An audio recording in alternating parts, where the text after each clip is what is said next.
Hai, welcome back to my channel. Aku Sivan Adrian. Hari ini aku kembali untuk membahas sebuah topik. Aku akan membuat sebuah video yaitu perbandingan antara Vitasit Gel versus Vitasit Cream gitu. Karena mungkin dari beberapa dari kalian tuh bingung mau pilih yang mana enaknya, yang gel atau yang cream gitu. Jadi kita akan compare hari ini keduanya.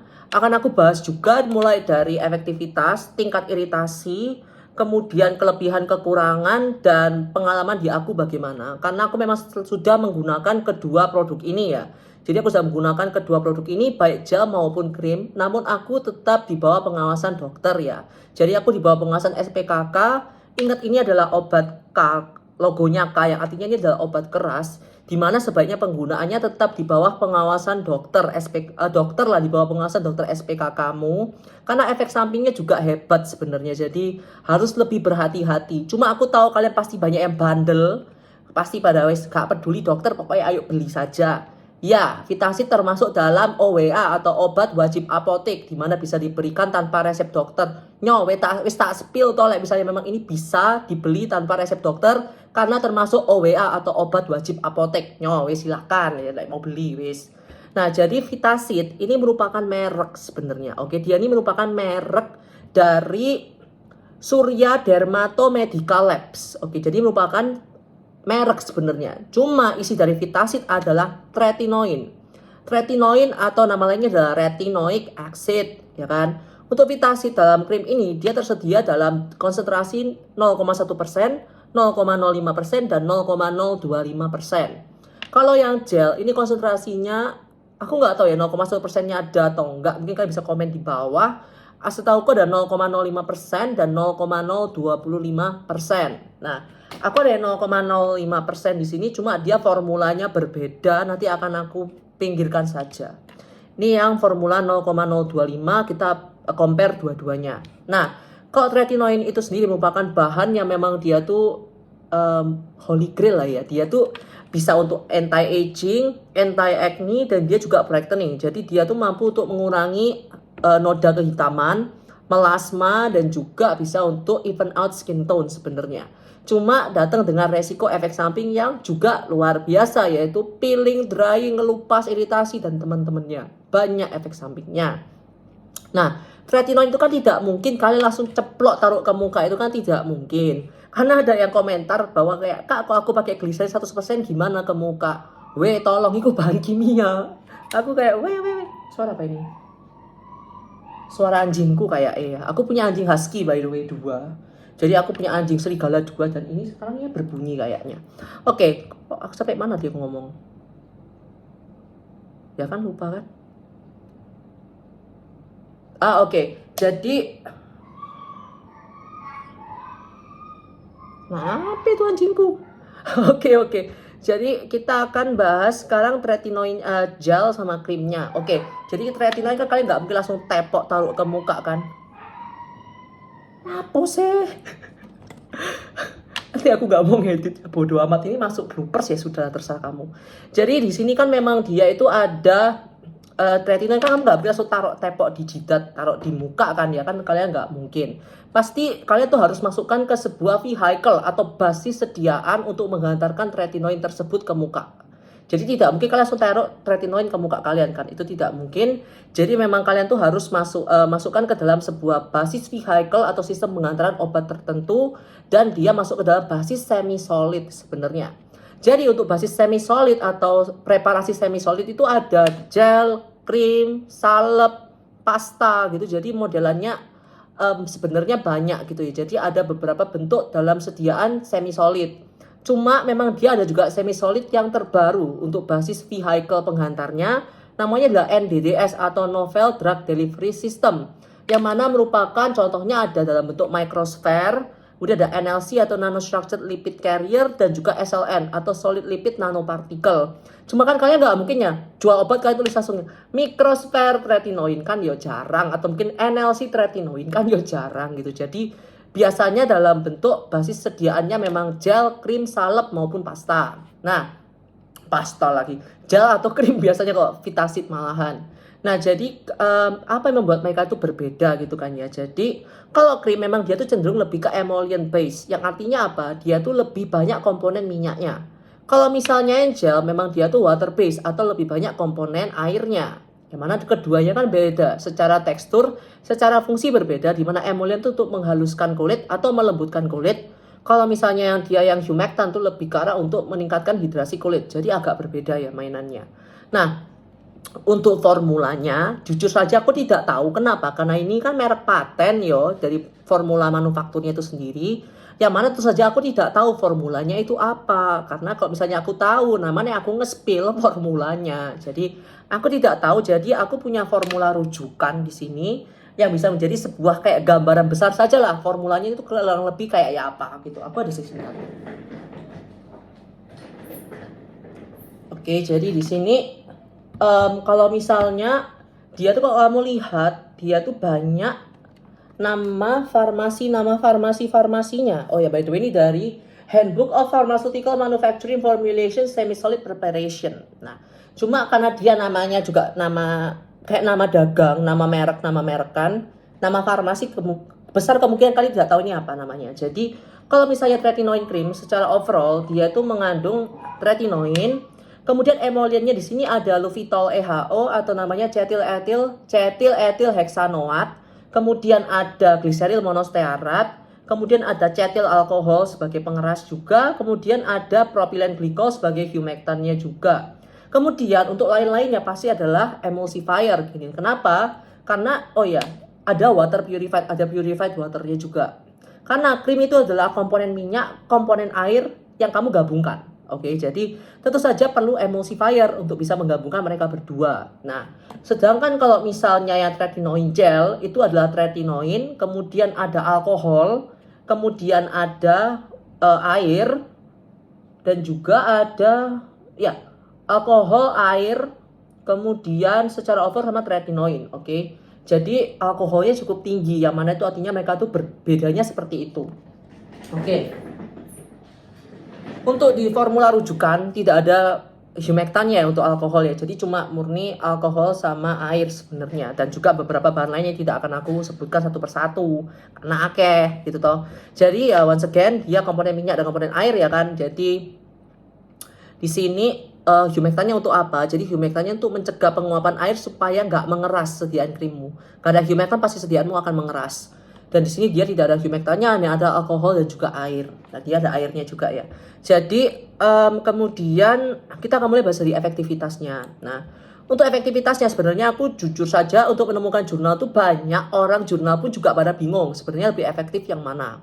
Dan kalau misalnya dari ada jurnal yang aku baca itu yang mengkomparasikan dan terlihat kalau misalnya dia lebih cenderung condong ke tretinoin gel itu lebih efektif dibandingkan dengan yang krim. Meskipun sebenarnya hasilnya tuh sama gitu loh. Sebenarnya efektivitasnya mereka berdua tuh sangat mirip 11-12 banget. Dimana sampai bingung gitu. Cuma ya kalau lebih advantage sedikit, efektivitasnya gel ini lebih di atasnya krim sedikit banget gitulah. Kenapa? Karena kan sudah aku ngomong kalau misalnya Vitacid ini kan dia banyak alkoholnya. Yang mana alkohol itu kan merupakan penetration enhancer kan, dimana dia tuh bisa merubah struktur skin barrier kulit kalian sementara untuk membawa obat ini supaya lebih dalam masuk ke dalam dermis kulit kalian. Jadi dia tuh berusaha dijedar, ayo masuk cepetan. Sedangkan kalau yang krim ini lebih ke arah slow release ya. Jadi melepasnya tuh pelan-pelan, terlepas dari basis krimnya perlahan-perlahan. Kalau ini dijedar, ayo cepetan masuk. Jadi bedanya keduanya seperti itu. Meskipun hasil efektivitasnya kurang lebih sangat mirip sekali. Oke. Kemudian kedua adalah kalau misalnya tingkat iritasinya mereka. Oke. Dari tingkat iritasi mereka, di mana aku juga ada jurnalnya sebentar. Jadi dari tingkat iritasi di sini, oh mana sih?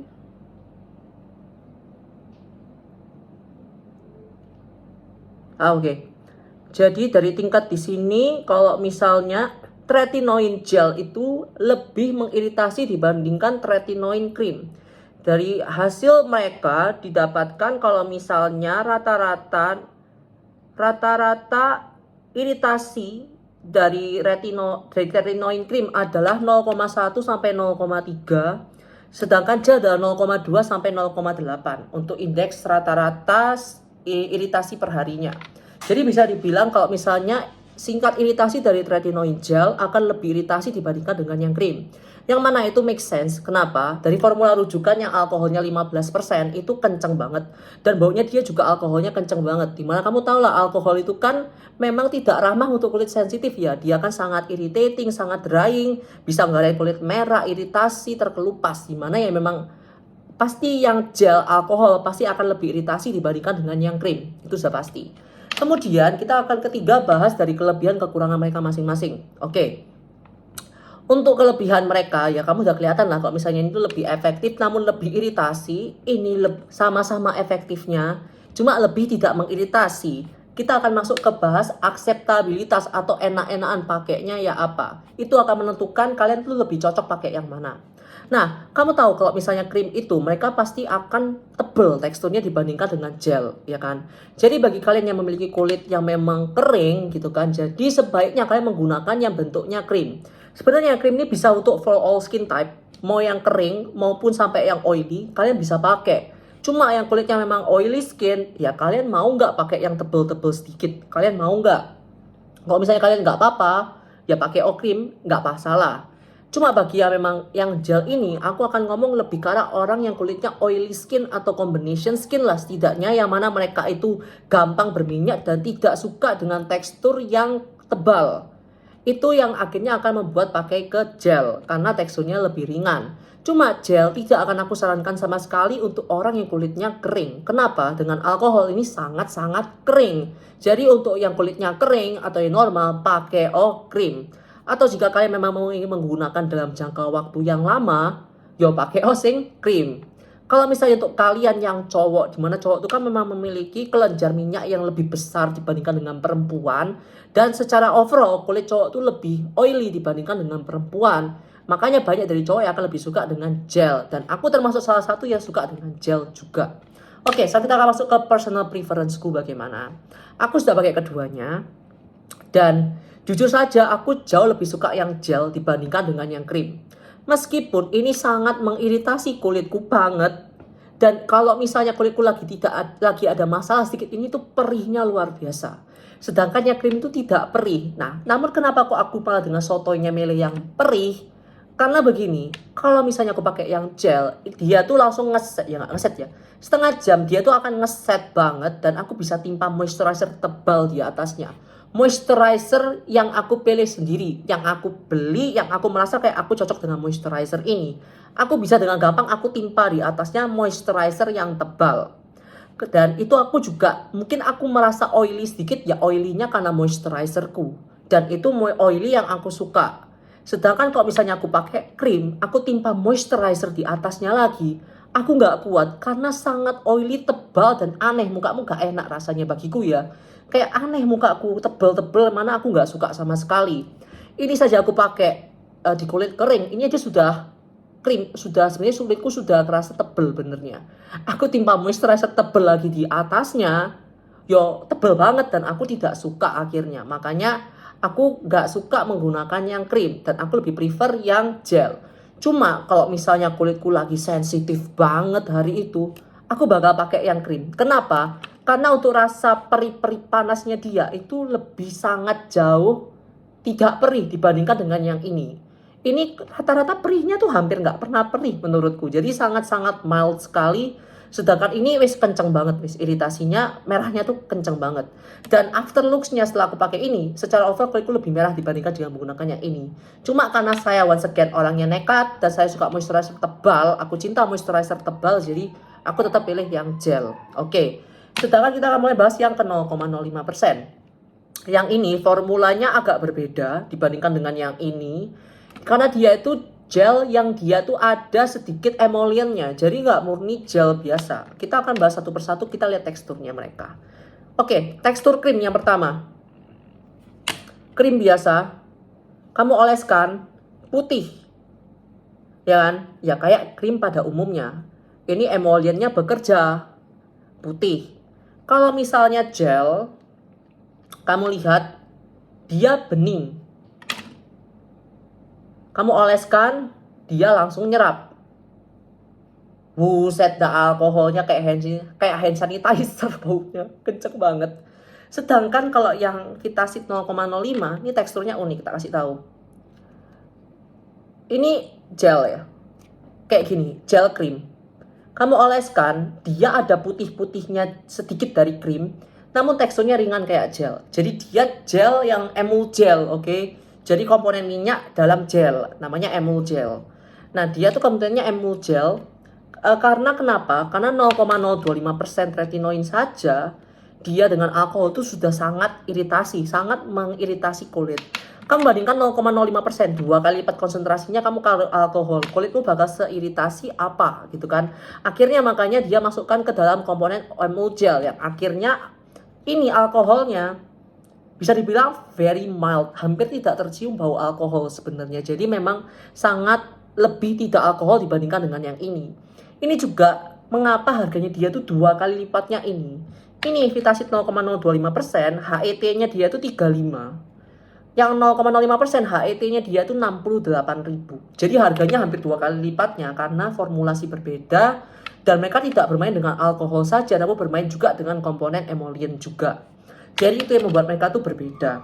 Oke, secara overall itu saja yang bisa aku bahas. Aku sudah capek ngomong dan aku yakin kalian juga pasti capek dengerin.